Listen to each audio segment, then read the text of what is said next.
Chapter 14. The Meeting. Okay, this is back in the General's voice now.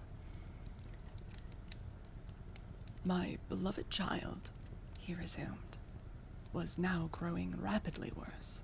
The physician who attended her had failed to produce the slightest impression on her disease, for such I then supposed it to be. He saw my alarm and suggested a consultation. I called in an abler physician from Graz. Several days elapsed before he arrived. He was a good and pious as well as a learned man. Having seen my poor ward together, they withdrew to my library to confer and discuss. I, from the adjoining room where I awaited their summons, heard these two gentlemen's voices raised in something sharper than a strictly philosophical discussion. I knocked at the door and entered. I found the old physician from Graz maintaining his theory. His rival was combating it with undisguised ridicule, accompanied by bursts of laughter. This unseemly manifestation subsided, and the altercation ended on my entrance.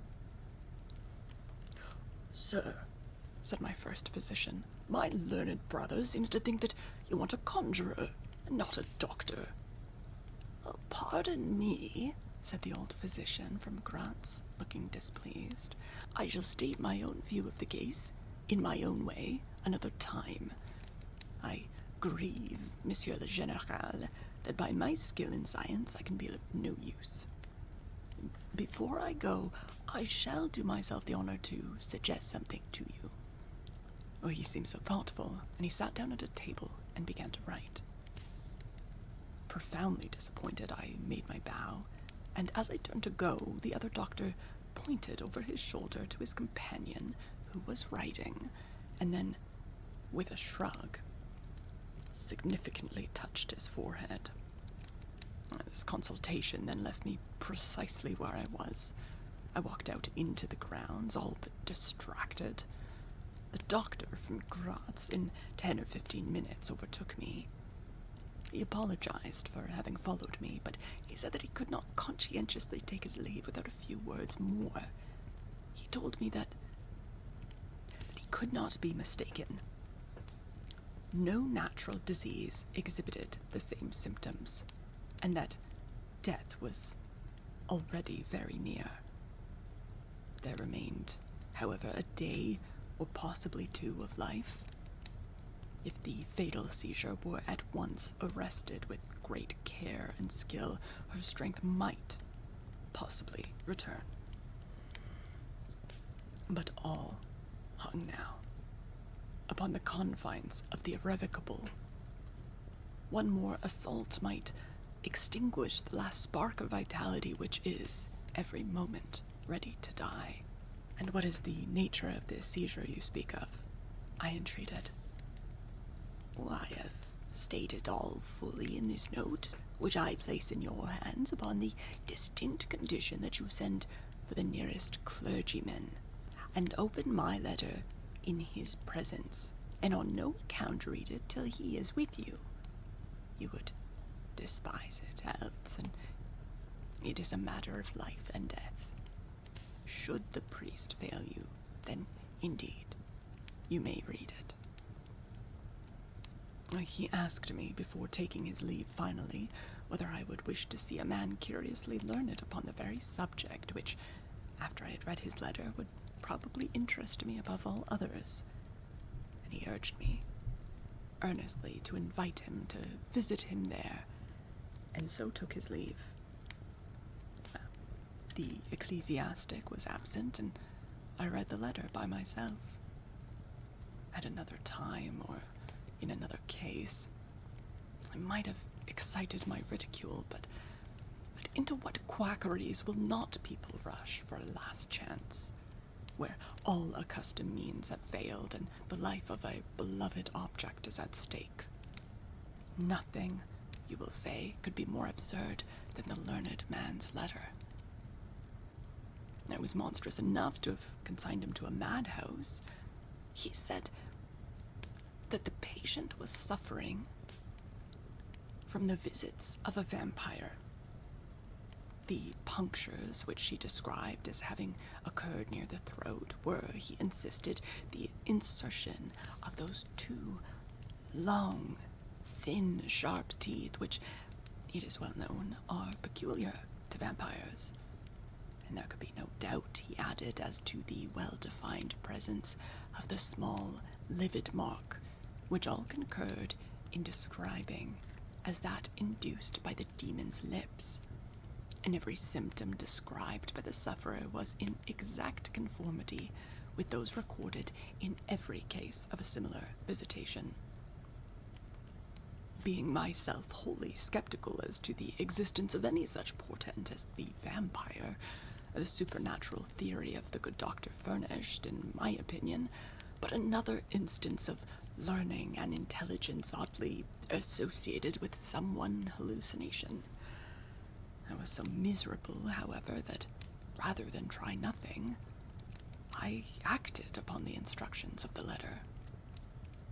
I concealed myself in the dark dressing room that opened upon the poor patient's room, in which a candle was burning, and watched there till she was fast asleep.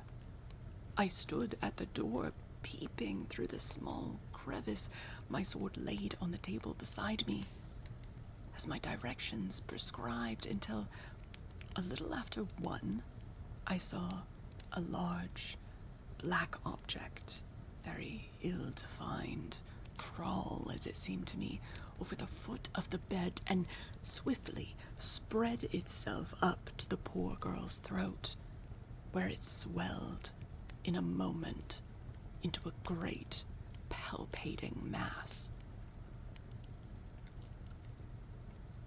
For a few moments, I had stood petrified.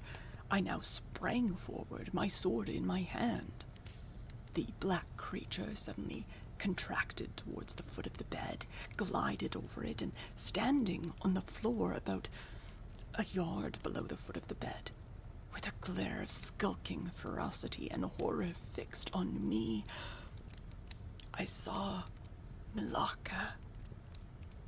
Speculating I know not what, I struck at her instantly with my sword, but I saw her standing near the door, unscathed.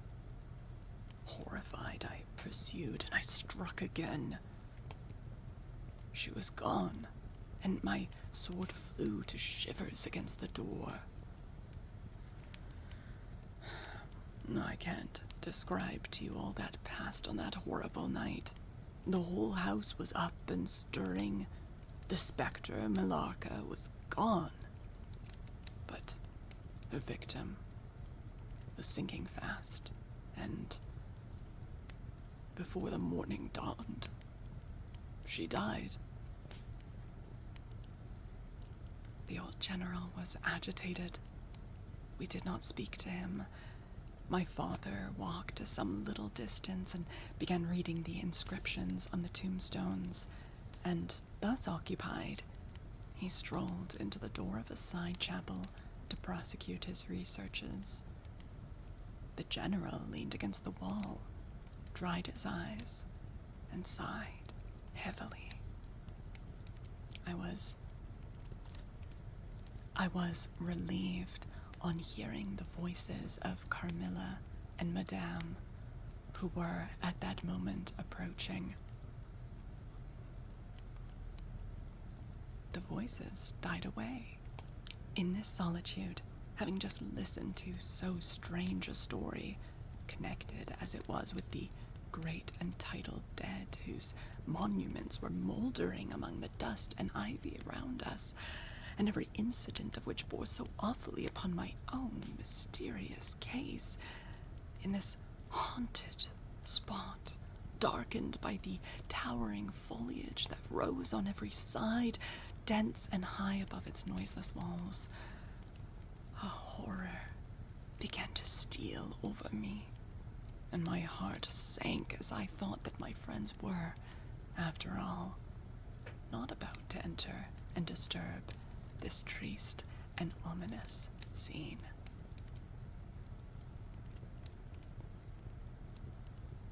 The old general's eyes were fixed on the ground as he leaned with his hand upon the basement of a shattered monument.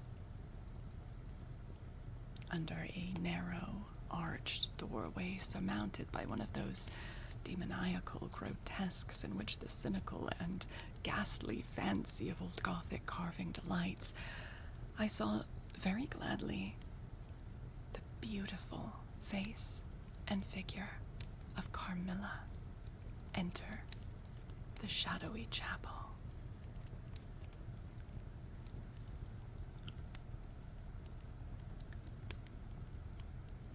I was just about to rise and speak, and nodded, smiling in answer to her peculiarly engaging smile, when, with a cry, the old man by my side caught up the woodman's hatchet and started forward. On seeing him, a brutalized change came over her features. It was an instantaneous and horrible transformation as she made a crouching step backwards.